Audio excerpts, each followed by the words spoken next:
Okay, we are currently live right now, and we are blessed to be greeting the chairman of the Island County Republican Party, Tim Hazelo, and the vice chair, Tracy Abuhl. Hey. Tracy, how you doing? Hello. Tim, how you doing? And you guys can hear me just Good. fine? Yep. Good. I was having microphone issues just before we got on. I'm glad I fixed it just in time. So, well, thank you all for coming. So this is one thing what we wanted to talk about was the issue that's going on right now at the auditor's office.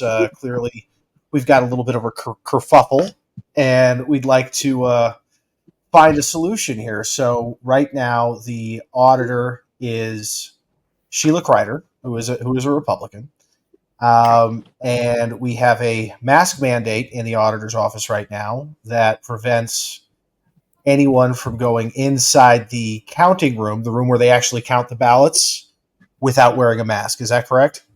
Correct. Okay.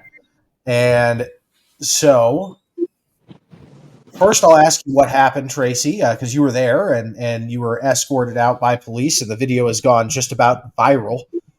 I think just Jim Walsh's post alone has over 100,000 views, and it's now been on Randy Cruz. It's been on several other different programs. So I wanted to ask you what happened when you showed up, and how did it go down? Well, what an epic birthday this has been today. Oh yeah, happy birthday. And thank you for having me on. I mean, I guess first I want to say I love my auditor, okay? And I get where she's coming from. She's very fearful for her workers. And, we've just been bombarded with propaganda saying how bad this COVID is. And unfortunately, she's in it too. So I understand what she's doing, but it just hinders my job to observe. And so I first found out about it on Friday, and it was kind of late, so I couldn't tackle it then, and was contacting everybody. And then on Monday, I went in there, and there was another observer in there, and the police were there, and because I had posted that, this is what's happening. And the accommodations, because I think what they're trying to say is, hey, we're accommodating you, right? We're going to put you in the hallway in a doorway, and you're going to do okay. Okay, well, no, we're not going to do okay. And so I was there for a while trying that, because if you wear a mask, you're in the hallway. If you don't wear a mask, you're in the hallway.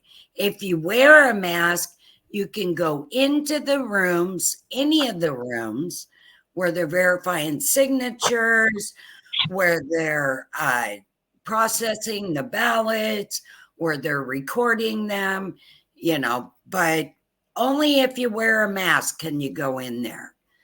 And you just simply can't see. So I had to make a stand. I just had to say, no, we're not going to do this, right? And I apologize, but we're not going to do this, and I'm not wearing a mask. And I was in there for a while, and nobody noticed me. Right. All right. So you walked in, you were in there for a while, and then the police asked you to leave. Well, actually, the election officer came in, asked me to leave, and I said, no, I'm not leaving. And they went on. And then the next one came in and saw me there and was like, whoa, what are you doing in here? And I said, well, I'm not leaving. You'll have to remove me to get me to leave. And so the police came in, and and they took me out. And I'm 60. I'm not going to be tackling the police I'm glad right? you didn't do that. That would have No, been a I'm mistake. not doing it. So, no, I didn't resist, right? But yeah, Um, so here we are. okay, Here, and then that's when the video shows you being escorted out of the hallway, and you apologize to the police that they had to be there, and then they said we thank you for leaving, and then you replied, well, I'm not really leaving, you're escorting me out, there's a difference, and then they said they understood that. So Tim, as the chairman of the ICRP, you've also been, you were just on Brandy Cruz this morning, you've been inundated with some questions. Where do you stand on this, and what do you see happening? Yeah, well, I think Tracy's being a lot more gracious than I feel. Um, I don't necessarily love the auditor. I think she made a huge mistake. I think that um, she needs to rethink this. I think she's getting the county into some hot water that the county can't afford to be in. Um, if this turns into a litigative situation, our poor little island county can't afford to fight that. I mean, it's this could get really ugly for Island County. And this was an arbitrary decision by the auditor. This from the investigations that I've done over the weekend, and I have some connections down there at the county. The investigations I've done over the weekend and the people I've talked to, um, nobody really knew this was going on. This was just the auditor. And then in the auditor, Tracy said the auditor's office. Well, the auditor's office isn't wearing masks. It's just the elections office. And so, there's lots of inconsistencies, lots of issues. Um, I'm glad Tracy stuck to her guns when I said it with a full throat on the Brandy Cruz podcast earlier today that Tracy's kind of our pit bull. She's the one that gets out there and spearheads this stuff, and I appreciate her doing that, because without her, we wouldn't have any grounds to stand on right now. So this is where it really came to. I'll give you kind of my time lane. And Tracy, for some reason, my brain said it was Thursday when you called me, but now that I'm talking to you, it was Friday when you called me. When I got off of work, and you were like, "Hey, this is what they're doing to us." Um, and so I spent the weekend talking to some folks. We sent some emails to Jim Walsh. Um, Pete Serrano put in his 2 cents. Different people around the state got involved. I put it out on the chairman's chat, Facebook chat, and we talked a little bit. Here's the deal. COVID's long gone in the right, sense of it being an emergency. I'm sure all these people, if they're this worried about it, have their vaccines, so they must be okay, right? Um, and if they're worried about it, then they can wear a mask. If they're worried about it, then they cannot go out of their homes. This is not something we should have to deal with, and this interrupts with a lot of things. This interrupts with our First Amendment rights of assembly. This interrupts with I'd have to go back and read, but I bet you there's some stuff in the 14th Amendment as well that this talks about, in the sense of us not being able to observe elections or government goings ons, not necessarily elections, but elections fall into that category.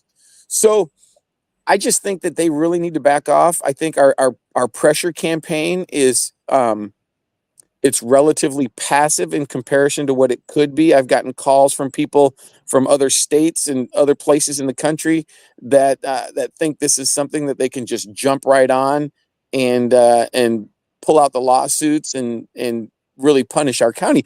Our county does not need that. What our county No. needs is some wisdom.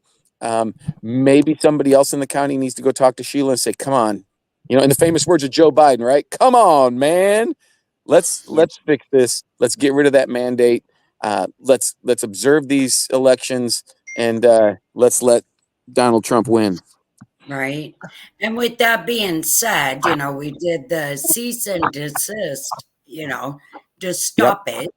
And we're hoping that the public opinion, that people stood up and that the pressure is too much. She has 2 days to respond. She hasn't responded yet.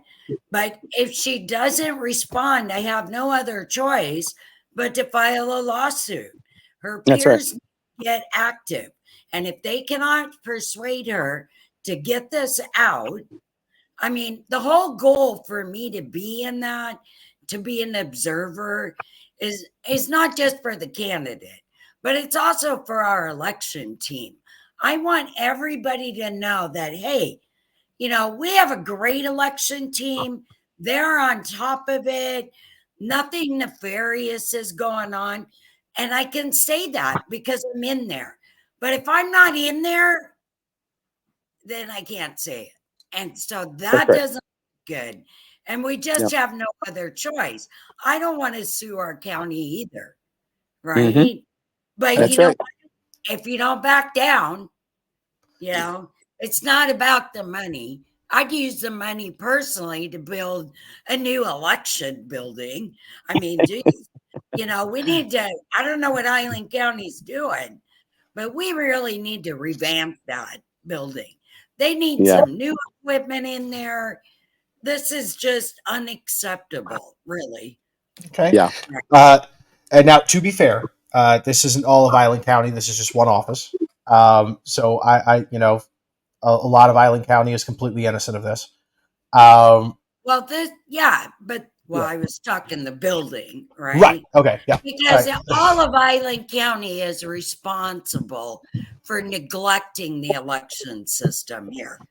Okay. Oh, no, I agree that is a problem that definitely needs to be addressed. It's obvious that this building has been neglected, that the election department has been put on the back burner, right? And that's unacceptable. I mean, we just can't be like that. All right. Now, to be fair to everyone, I did try and get some information from people that work in the auditor's office, and I got a couple of points, and I want you guys to be able to answer to them. Now, first of all, their whole reasoning behind them saying that they are able to enforce a mask mandate is right here. I'm going to see if you guys can see it. You guys can see that? Correct. Now, the whack is much bigger than this, but I took the only part that could even possibly pertain to what happened. So that's whack 434-261-020, which covers observers. The county auditor shall provide written rules for observers. So my first question is, did you guys get this in writing? Well, it is posted on the door. Okay, it is posted. Right. All right. So at least that part's done. This fact is from 2017. It's nothing to do with the pandemic. I mean, right. So this is the basis that they are using. Yeah. And so I talked to Serrano, and he says this isn't even relate to this. So okay. And then I'll just finish. The county auditor may require an observer who does not follow established rules and to leave the counting center, which is basically what happened, and they are they're betting everything off this. So just to give some context there. Now, what they are saying is the decision was made because right now they have 15 to 20 election workers total. And their concern is if any of them get sick, we won't have a correct count for a very long time in our elections. There's no ventilation in the rooms. Unfortunately, we've put this in a room where there's absolutely no ventilation to the outside, which is not particularly good. There's an old population of election workers. In fact, the average age of our people who are counting ballots is above 70, one of which is 90. And their fear is that if they get sick, it could get bad. And so Kreider's whole reasoning for doing this, she says, she'd kick your butt. So she's pretty tough. I am not in any way saying that the election staff is not tough. All right, I'm sure they're very tough. They can handle anything. I'm just giving you some of the reasonings here. And so she's saying, Kreider is saying that she's doing this as a means to protect the election staff as best she can. And the premises for why she decided to do it this year was because last year they say about half of the election staff came down with COVID. So she's trying to protect them. So you guys' response to that? Well, you can't base an election on what ifs. I mean, what if you get sick? I mean, come on. We don't have a magic ball here. oh, maybe 5 people get sick. Okay. It happened. People get sick. It's cold and flu season. You know, I guess if you see somebody in there blowing their nose 20 times an hour, you might want to remove them. Okay. Just, just an FYI. But you know, we can't run elections on coulda, woulda, maybe, you know. Okay. Yeah, Um, I kind of agree with that. The whole premise of this is flawed from the get go. If we are going to, it goes back to our founding fathers. It goes back to the statement of, are you willing to give up your freedoms for security? Right. And then when you do that, you end up with neither, is what it really comes down to. And so the fact of the matter is, she doesn't have the authority to make this rule. She doesn't have she didn't do the proper homework. She didn't get she didn't go and search for the things that she needed to search for to make this a legitimate rule. And so we're not asking for a lot. We're just asking for her to drop the mandate. And the reality here is, if she doesn't drop the mandate, it's gonna be a terrible thing for Island County. It's gonna go further than we want it to go. Tracy and I don't want it to go very far. I know Tracy doesn't. I definitely don't. Because guess what? We're the ones that are going to be paying the cost for this poor decision that was made by Sheila. So I understand that people are older. And I was thinking that when I was in there observing today, I was like, holy cow, man, we need to really start recruiting some other folks to start working in this office. I might even go in there and start working as a ballot guy. I agree. We definitely need younger people to volunteer and to get qualified to work in there. So this is a call to everyone in Island County. We need more people in the elections office. That, regardless of what happens here, we need that. But it's important, the knowledge of these people. I mean, exactly. It's not a simple task here, right? Yeah. I've watched them work, and it's intense sometimes. And so you really need the training. I mean, they've been at training for years together. Yeah. Okay. Yeah. So, but you need to hire more people to be on standby, whatever, if that happens. But, that goes back to the neglect of the auditor's office. If they had the proper machines, everything functioning, this wouldn't even be an issue. It would be a non-issue. Yeah, let me add this too, Tracy, and I totally follow where you're at. The fact of this entire matter is that 17, 18 years ago, we would vote in person in the precincts. The precincts would count the ballots at the precinct level, report that back to the county auditor's office. And then only later on in the night would the county auditor or designated people for the county auditor go pick up these ballots and bring them back to the office.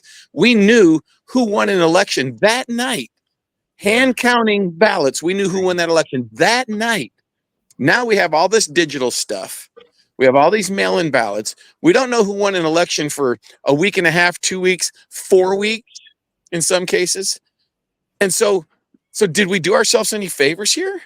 And now we're stuffing all these people, and I hate to say it, but all these older folks that maybe are more susceptible to being sick, we're stuffing all these people in a room because of the process that we've put in place. Not because it's the right thing to do, but we put this mail-in ballot process in place, and it forces this situation to be what it is here today, which is the way they want it. Well, they get it, right? In the famous words of a movie that I won't mention. It's an amazing thing, and it's a problem that we've brought on ourselves. And the real problem is, unless we win, we can't change it. That's the real problem, right? And so until we can change this problem, this is going to be something that we deal with every year. Okay. So. Now, going back specifically to the situation we're dealing with the mask mandate and the potential litigation, when we've got Joy writes, this is Republican on Republican violence. And so let me ask you this question. It's not violence. I'm not. Well, I know it's not. Nobody got physically violence, but it's political. Taking down. Yeah, no, but down. So the concern is if, let's say and you guys are very well established members in the party. There's no separating you guys from the party.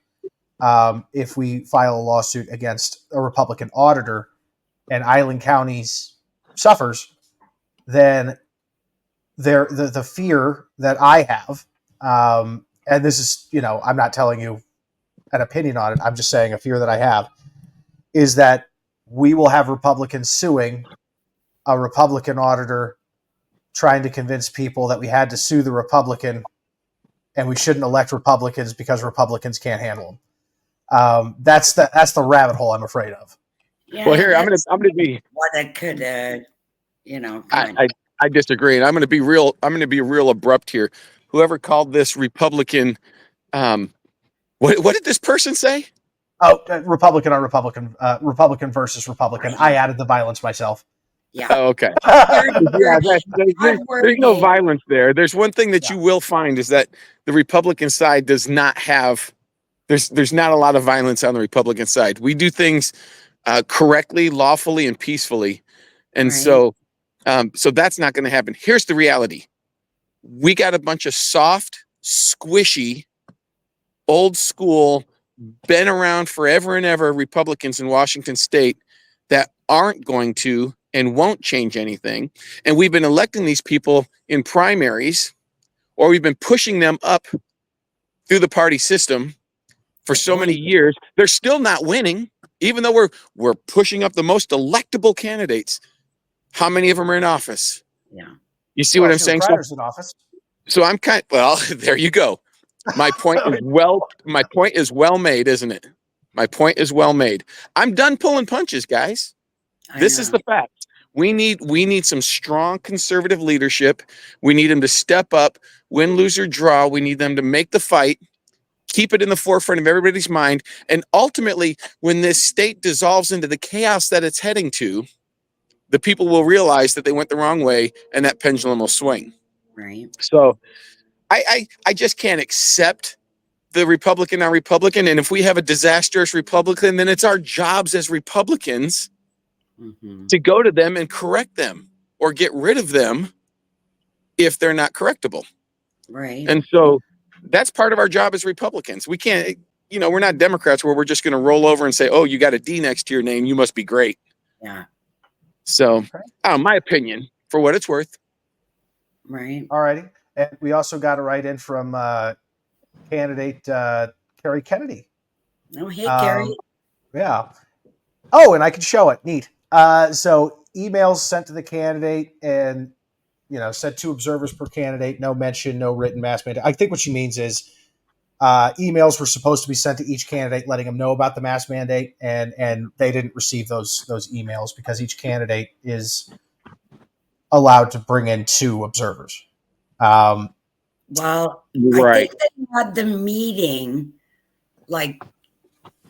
because I set up the sign-up Genius so you could go on there and do your shifts. And I kind of went right after the ballots dropped. I thought, okay, we're going to be in there right now, right? So they hadn't actually done their prep thing. So I believe their meeting was on Thursday. And then I came in on Friday because I knew they weren't doing anything on Thursday, and they had a staff meeting. So, and Sheila said the canvas, I think it was Sheila, but somebody said they all made the decision. So, well, now to be fair, and we do need to point this out, the person who made the decision ultimately is the auditor. The auditor is responsible for the decisions that are made. Right. So Sheila Kreider made the decision. Yep. Now the other people in the auditor's office may have supported it, but ultimately, whenever we talk about elected offices, I'm always going to hold the elected official responsible. I'm never going to dox or hold anyone inside that's that works for the elected official responsible. So, yeah, I agree with that. Yeah, and let's see here. Well, and the data is there. Masks do not work. Our workers are wearing these masks, and like you said, they are older. And I watched them breathing. Okay, they're having a hard time breathing. Yeah, I So saw that too. it's not just about us. This is about our people, right? Our Yeah. workers. This is not safe. Like I said, you can pretend we got COVID going on and the masks work, but in reality, the data proves otherwise.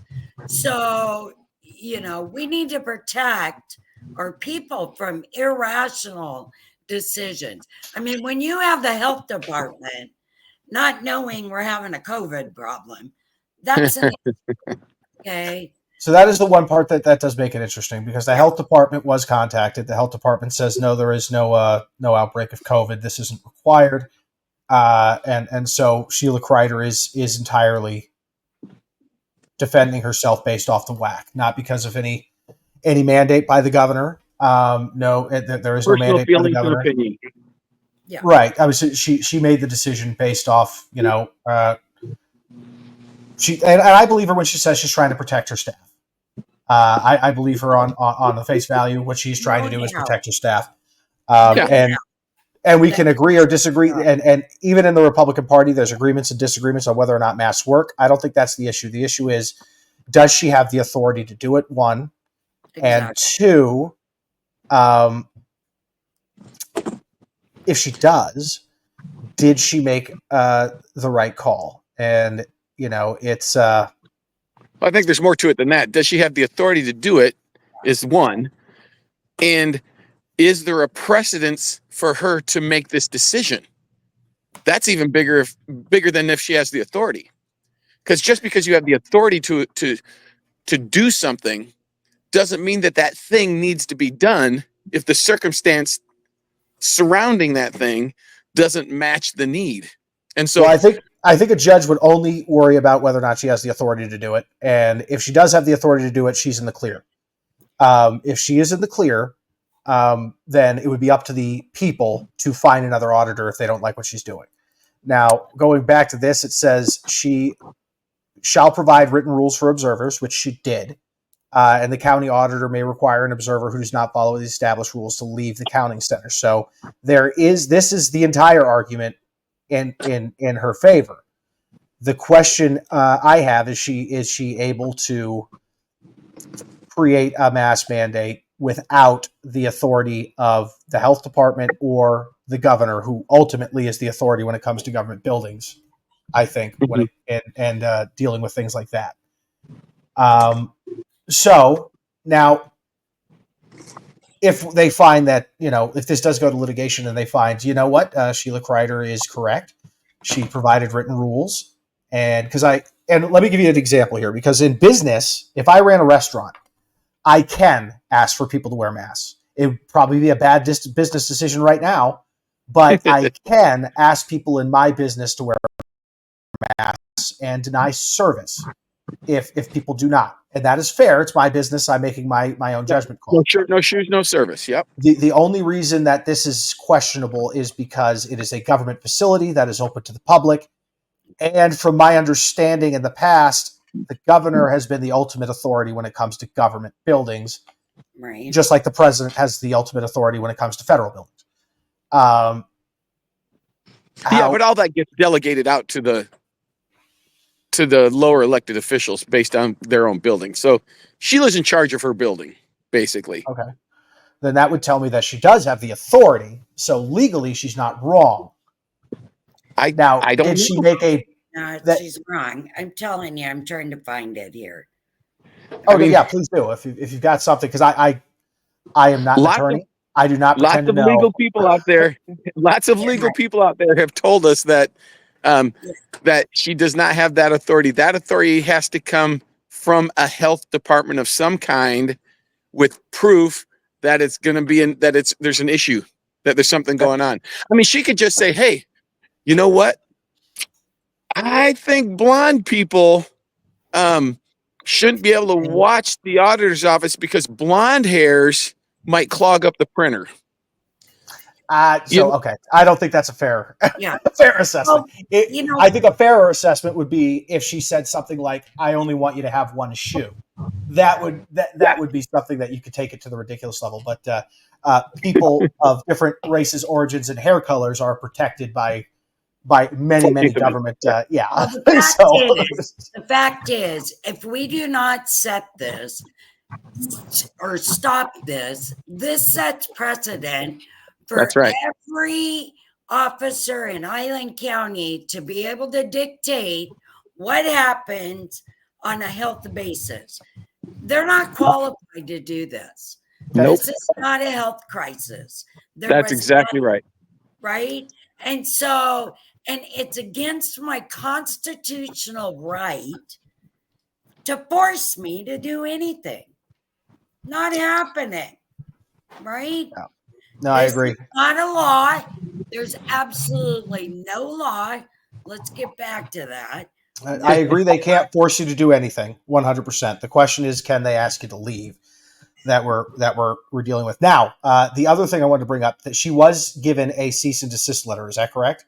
And my camera died Correct. for some reason, but you guys can still hear me. Yep. But she was given a cease and desist letter. Was this cease and desist letter signed by an attorney or signed by a judge? No, it doesn't have to be signed by a judge until we're ready to file it with the court. Our goal here is to get Sheila to make the right decision based on the threat, not necessarily the threat, but on the information provided. Okay. If she doesn't, then the next step will be to file it with the Superior Court there in Island County. And we have the ability. We currently already have the ability to do that. We, as a courtesy to Island County, we have chosen not to do that. Correct. Okay. Correct. So yeah, Nobody no, I just wants this. I just want to go in there and observe the election. I'm not even saying they're nefarious. Okay? No, not at all. But it's important for me to effectively do my job. I can't do my job in the doorway. Sorry. I'm seeing 4 people. I'm not seeing the 14. I see 4 people. Unless I want to walk to the other doorway, then I'll see the other 4 people. But right, and the 15 are they're cycled, and the problem is if we get some sick, then people are going to have to work longer hours, or we're going to have a longer wait time on our election results. And I just saw another comment. Joy, I need to apologize to Joy. She did not use the word violence. I completely used that word myself. Nobody's violencing anyone. I'm sorry. So good job, Richard. I know I'm the worst. right. So No, you're not. all right. the worst. So we've got we've got an attorney who delivered the cease and desist, and Bob Ferguson, who's our attorney general, often would do that before it goes to a judge. And then the next step is for it to go to a judge, and then the judge makes an initial ruling until there's a hearing. But the chances of a judge being able to make an emergency hearing of this in 2 days, when we are exactly 1 week away from an election, are very low. So in the meantime, she would be able to continue this. And then do we want to continue with a lawsuit after the fact? Well, yes. And if it can, it's not going away. I'm sorry. Nope. The only way it goes away is if she reverses the decision. That's the only way it goes away. Okay. And we've got Anna Brugman. She says, I will never put a mask on. And so, that makes it so when you do order for a mask mandate, and that is a fair argument in the other direction, it makes it so that many people will not do it. And then it can affect our vote counters. So, I want everybody to know the Democrats pay their observers, and they are in there, okay? And they're watching. And if you're masking up Republicans, they're not going to be in there, and they're not going to be wearing a mask watching. So now you're setting us up here, right? Yeah. Well, this goes back. I mean, you can compare this to voter ID laws, right? You can say that the left wants to say that voter ID laws discriminate against people of color, whatever that might be, and prevents them or discourages them from voting. Okay. So your mask mandate discriminates against people of conscience, against people of conservatism, and discriminates against them and prevents them from observing their First Amendment rights. Yeah. So the big thing that we have to figure out is, where is the line, right? For example, you could say forcing us to wear clothes in the auditor's office disenfranchises the nudists. But I will tell you, Come on. I'm just saying, we have to figure out where the line is. So figuring out where the line is, we want you to wear clothes. I do not Yeah, we want want you to wear because I'll tell you, I will leave if there's some random naked people there. 60, 80-year-old people not wearing clothes in the office. Okay. So, you know, So all that's the question, right, Richard and Tracy? We all agree here. The question is, can she do this? So far, other than Tracy and some people on the left, or not other than Tracy, I'm sorry, other than Sheila and some people on the left, everybody I've spoken to on the right, attorneys, chairs of parties that have been involved in this kind of stuff for long periods of time, everybody I've spoken to, with the exception, Sheila hasn't spoken to me, but she actually hung up on one of our PCOs, our state committeeman, Jim Spaltman. But Jim Spaltman. So, and she hung up on Tracy too, I believe, didn't she, Tracy? No, I didn't. No, it wasn't you. Okay, somebody else told me that they got hung up on as well. At me at first, because she knows I'm not for this, and you know.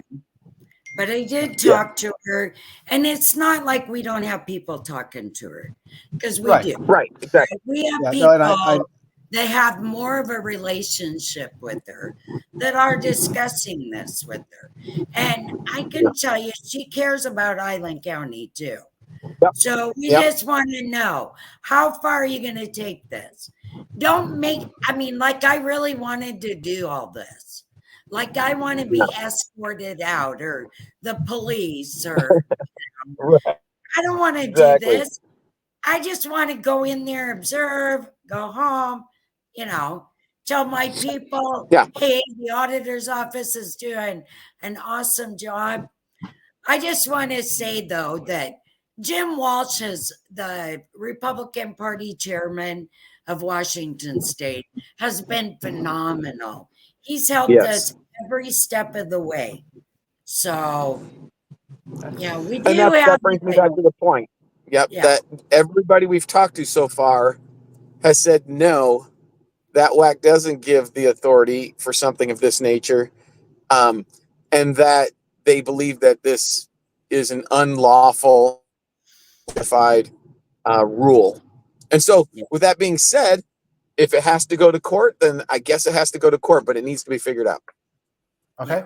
But it does need to be dealt with, because we can't set this precedent in Island County.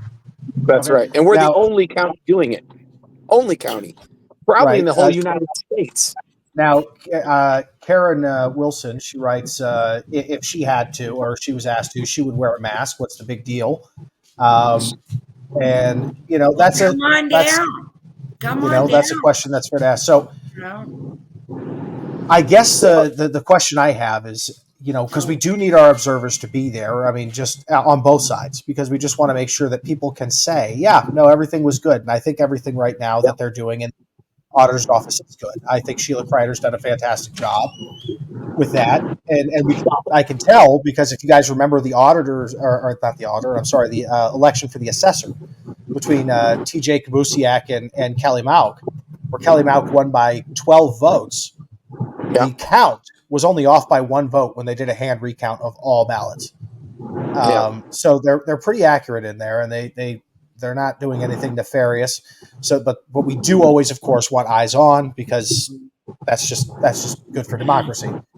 Well, the problem isn't the auditor's office, and the problem isn't what they do in the auditor's office. The problem is the system itself. The system itself is designed to I'm just going to say discrepancies. It makes it real easy for things to be adjusted, enhanced. I mean, I could come up with a lot of different terms for that. So it's not what they do in the auditor's office. They're doing a good job. They're following the rule. They're doing what they're told to do. I have no problem with them. What I have a problem with is the system. And when something like this happens, it makes the system look even worse. It gives that perception of deception.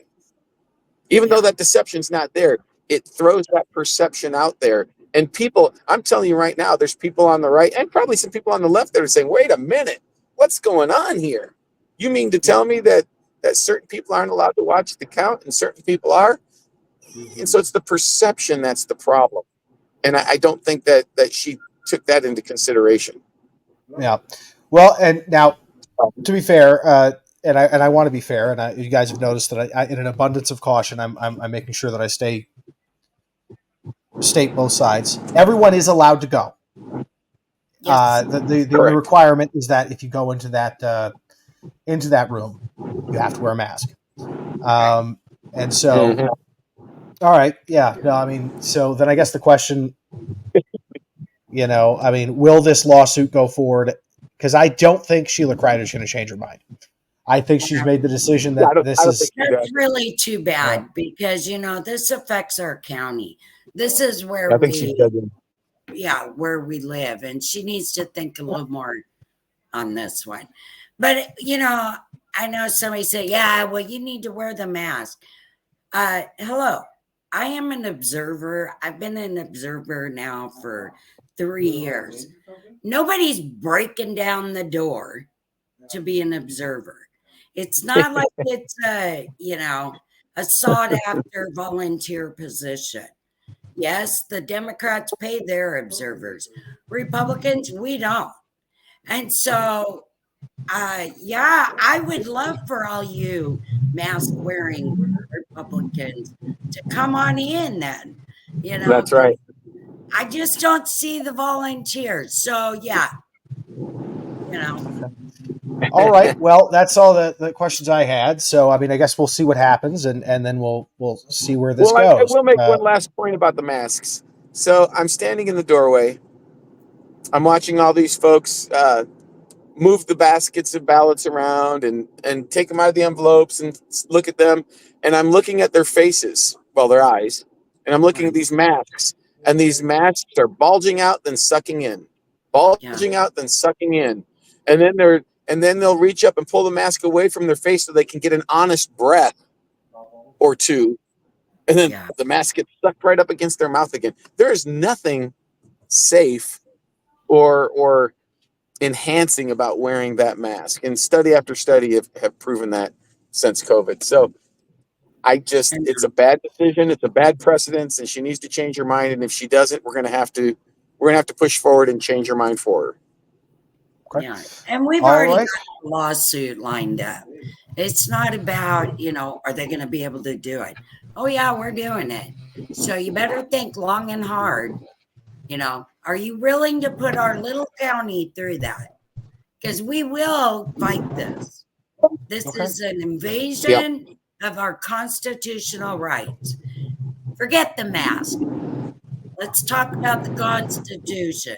This is a violation for the citizens to not be able to accurately, do their job, perform their job. Because you're not performing nothing in a way. Okay. Yeah. All righty. Well, thank you both. Thank you both so much for coming on live. Tracy, happy birthday again. And thank everybody who watched this live. And there's a lot of debate on this on both sides on whether or not this is strategically a good idea. But that's a debate that we're going to have. So thank you both for sign up. Tell them sign up. Volunteer, please. Right? I drive an hour and a half to get over there. So feel free to just sign on up. All righty. Well, thank you all so much, and thank you all for tuning in. Have a great day, everyone. Thanks. Good night. Good night.